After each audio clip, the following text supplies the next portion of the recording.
को दिखाया है, प्रचारित प्रसारित किया है। इन सब में मुख्यमंत्री को सामने आकर अपनी बात रखनी चाहिए, उनको बताना चाहिए उन्होंने अभी तक इसमें क्या कार्रवाइयां की है।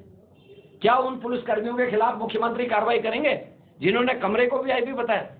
क्या मुख्यमंत्री ये बताएंगे कि जिन पटवारियों ने 7 दिन तक अंकिता के माता पिता को रिपोर्ट लिखने के लिए कभी इधर कभी उधर दौड़ाया, उनको क्यों दोबारा से पुनर्बहाल किया गया?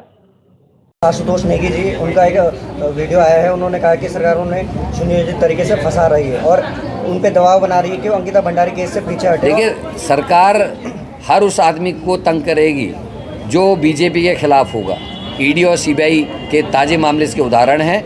और नेगी जी की पत्नी का जिस तरीके से स्थानांतरण किया गया, उनको तंग करा जा रहा है, वो इस बात का सबूत है कि सरकार, धामी सरकार बहुत ज़्यादा चिड़ी हुई है इस बात से कि वो अंकिता के परिवार की मदद कर रहे हैं। और कांग्रेस उनके साथ खड़ी रहेगी। और हम, कोई भी सरकार स्थायी नहीं होती, ये बात याद रखना चाहिए भारतीय जनता पार्टी को। जिस दिन सत्ता परिवर्तन होगा, सारे अपराधी और अपराधियों को संरक्षण देने वाले सलाखों के पीछे होंगे। इस बात, मैंने अंकिता भंडारी की मदर का एक वीडियो वायरल हुआ था और उनके पिता ने एक चिट्ठी लिखी है आज, जिसमें उन्होंने बीजेपी के एक बड़े नेता के ऊपर आरोप लगाया है कि वीआईपी वही है। और हमने ये मांग की है कल, क्योंकि मुख्यमंत्री ने कांग्रेस को चैलेंज किया था, नैतिक साहस की बात कही थी। मैं अब उनसे नैतिक साहस की बात कर रहा हूँ कि वो हाई कोर्ट के सिटिंग जज की अध्यक्षता में अंकिता भंडारी के पिता के द्वारा लगाए गए आरोपों पर जांच बैठाएं, ताकि दूध का दूध और पानी का पानी हो सके। मुख्यमंत्री को ये भी बताना चाहिए कि उन पर कितना नैतिक साहस है। उनके अपनी विधानसभा में उनके मंडल अध्यक्ष ने एक माइनर का रेप किया है और उनके प्रधानमंत्री जी की लोकसभा में इसी तरीके का आरोप वहाँ के 3 आईटी सेल के कार्यकर्ताओं पर लगाया, जिन्होंने एक लड़की का बलात्कार करने का काम किया है।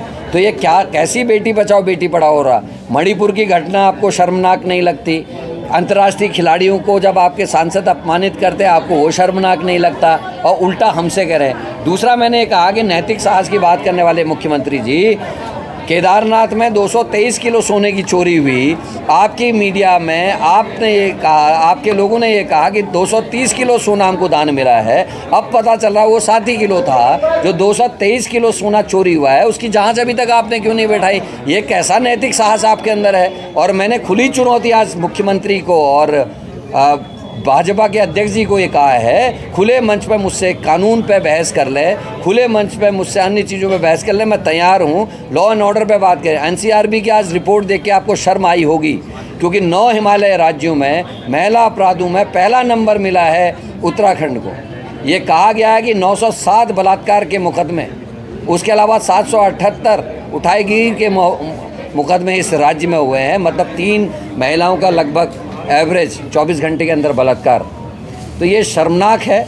और इतना नैतिक साहस मुझे लगता है मुख्यमंत्री दिखाएंगे कि अंकिता भंडारी के पिता के द्वारा लगाए गए आरोप पे वो जल्दी से जल्दी जांच बैठाएंगे। और मुझे तो ये लगता है कि बीजेपी की नियति है, क्योंकि जो इनके बंसल साहब ने एक बयान दिया था, गोयल साहब थे शायद, उन्होंने बयान दिया था कि ये आवश्यकता है, नीड है, और इसको छिपा नहीं सकते। कोई कार्यकर्ता भगवान नहीं होता।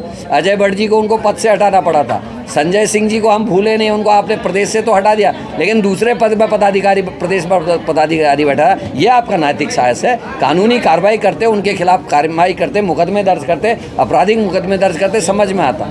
तो आज नैतिक साहस बीजेपी दिखाए। हम 14 तारीख से भारत जोड़ो न्याय यात्रा के समर्थन में अंकिता भंडारी को न्याय दिलाने के लिए हर जिले, हर ब्लॉक में, हर विधानसभा में अपनी पद यात्राएँ निकालेंगे, अपने नेताओं के, अपने अध्यक्षों के नेतृत्व में, और अंकिता के पिता की कही हुई बात को जन जन तक पहुंचाने का काम करेंगे।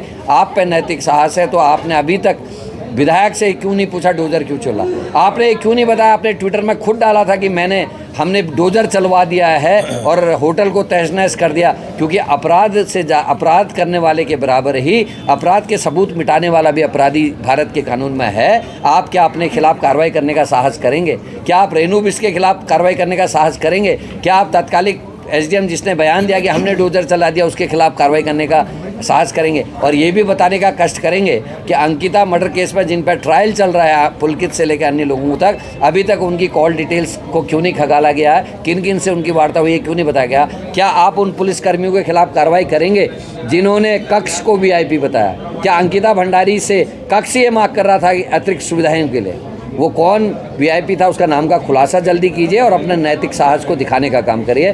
करण मेहरा का नैतिक साहस इतना है, आपने चैलेंज किया है, मैं आपको चैलेंज कर रहा हूँ किसी भी खुले मंच पर सारे पत्रकार और एडवोकेट्स के बीच में मेरे से खुली बहस कर लें लॉ एंड ऑर्डर पर, मैं तैयार हूँ।